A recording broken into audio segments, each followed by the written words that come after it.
20वीं सदी के शुरुआत में तकनीकी प्रगति के दौर के बीच एक भव्य दृष्टि ने आकार लिया। टाइटैनिक जहाज मानवीय प्रतिभा और महत्वाकांक्षा का चमत्कार, विलासिता और समृद्धि का प्रतीक बनना तय था। थॉमस हार्पर, एक दूरदर्शी वास्तुकार ने एक ऐसा जहाज बनाने का सपना देखा था जो दुनिया में किसी भी जहाज को मात दे।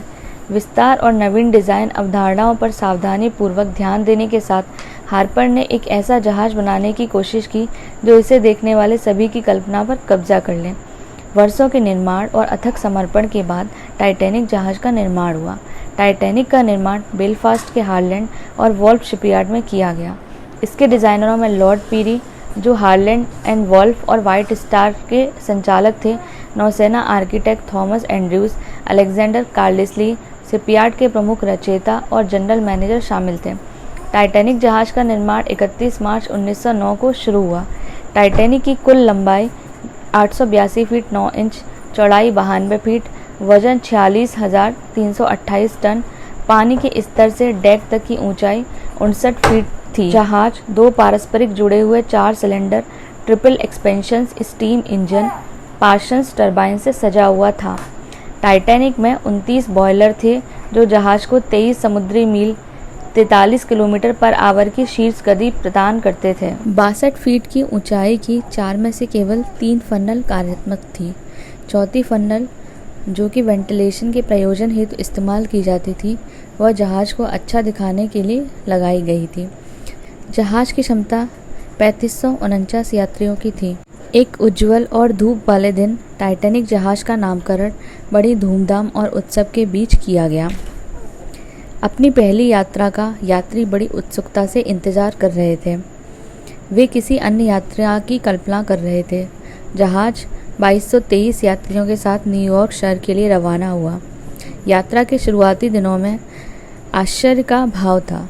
जहाज समुद्र के माध्यम से सरक रहा था। इसके यात्री अपने परिवेश के वैभव का आनंद ले रहे थे। कैप्टन रॉबर्ट जेनिंग्स, एक अनुभवी नाविक, और उनके दल ने जहाज के डिज़ाइंस और इंजीनियरिंग में विश्वास रखते हुए पानी में सावधानीपूर्वक नेविगेट किया। लेकिन नियति को कुछ और ही मंजूर था। एक स्टॉर्मी नाइट में 14 अप्रैल की रात टाइटैनिक उत्तरी अटलांटिक के ठंडे पानी, जिससे उसकी पतवार में एक घातक घाव हो गया। जैसे ही जहाज डूबने लगा, अराजकता फैल गई। लाइफ बोट्स सभी यात्रियों के लिए कम थीं। जब टाइटैनिक धीरे धीरे लहरों के नीचे फिसल गया तो अकल्पनीय एक गंभीर वास्तविकता बन गई। इस त्रासदी में 1500 से अधिक लोगों की जान चली गई, जिससे समुद्री सुरक्षा और दुनिया की अस्थिरता की धारणा पर गहरा प्रभाव पड़ा।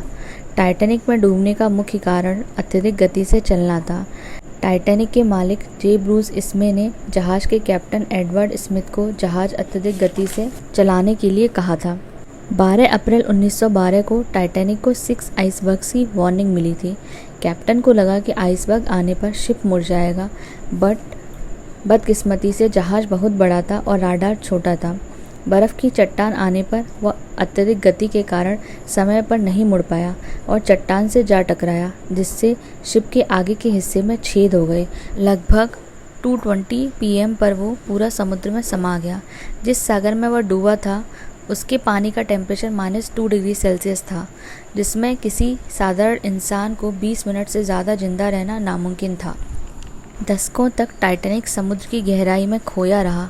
इसका अंतिम विश्राम स्थल रहस्य में डूबा हुआ था। लेकिन 1985 में डॉक्टर रॉबर्ट बेलार्ड के नेतृत्व में एक टीम ने सतह से 12,000 फीट नीचे पड़े मलबे की खोज की। टाइटैनिक के अवशेषों की खोज से उस भयावह रात की घटनाओं पर नई रोशनी पड़ती है।